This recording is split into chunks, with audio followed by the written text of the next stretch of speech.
আবারও ফুটবল ঘিরে ব্যস্ততা। মার্চের ম্যাচকে সামনে রেখে ঢাকার ক্যাম্পের জন্য সোমবারই ডাক পাওয়া ২৮ ফুটবলার যোগ দেন টিম হোটেলে। পরদিনই কিংস অ্যারেনায় প্রথম অনুশীলন সেশনে হাজির ফুটবলাররা।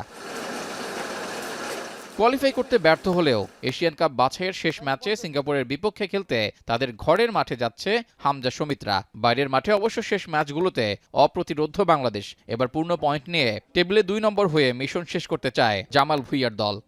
যারা দলে আছেন সবাই খুবই ভালো ফেজে আছেন। আশা করছি আমরা একটা গুড অপরচুনিটি আছে আমাদের এই কোয়ালিফায়ার রাউন্ডটা আমরা সেকেন্ড হয়েও আমরা শেষ করতে পারি, একটা গুড অপরচুনিটি আমাদের জন্য।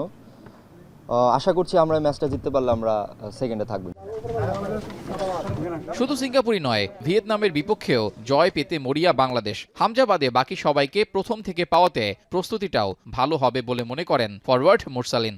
ফলের নির্যাস ও দুধের সমন্বয়ে পোলার টর্নেডো গ্রিন অ্যাপল আইসক্রিম। মন ভালো থাক। আমরা লাকি, সবাইকে আমরা পাচ্ছি।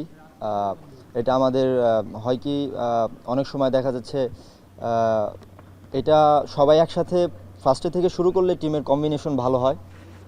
তো আশা করছি আমরা আগের তুলনায় আমরা এবার আরও সুন্দরভাবে প্রস্তুতি নিতে পারবো এবং ভালোভাবেই ম্যাচগুলো খেলতে পারবো।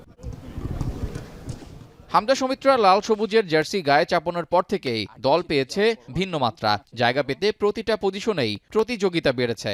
এমন প্রতিযোগিতা দলের জন্যই আশীর্বাদ বলে মনে করেন ডিফেন্ডার রহমত মিয়া। প্রত্যেকটা পজিশনেই এখন হার্ড পজিশন ধরে রাখা। সো পটেনশিয়াল প্লেয়ার আছে সব। যে খারাপ করবে সে টিমের বাইরে চলে যাবে, যে ভালো করবে সে টিমের সাথে থাকবে। মার্চের ২ ম্যাচে জয় নিয়ে দেশে ফিরতে পারলে র্যাঙ্কিংয়ে উন্নতির সুখবর পাওয়ার সম্ভাবনা রয়েছে। ফুটবল ভক্তদের প্রত্যাশা আকাশ সমান। বাস্তবায়ন কতটা করতে পারেন ফুটবলাররা সেটাই এখন দেখার অপেক্ষা। এশিয়ান কাপ বাছাইয়ের পর্ব শেষ হতে যাচ্ছে সিঙ্গাপুরের ম্যাচ দিয়ে। তার আগে বাংলাদেশ জাতীয় ফুটবল দল খেলবে ভিয়েতনামের বিপক্ষে একটি প্রীতি ম্যাচ। দুটি ম্যাচেই জয় দিয়ে শেষ করতে চায় বাংলাদেশ।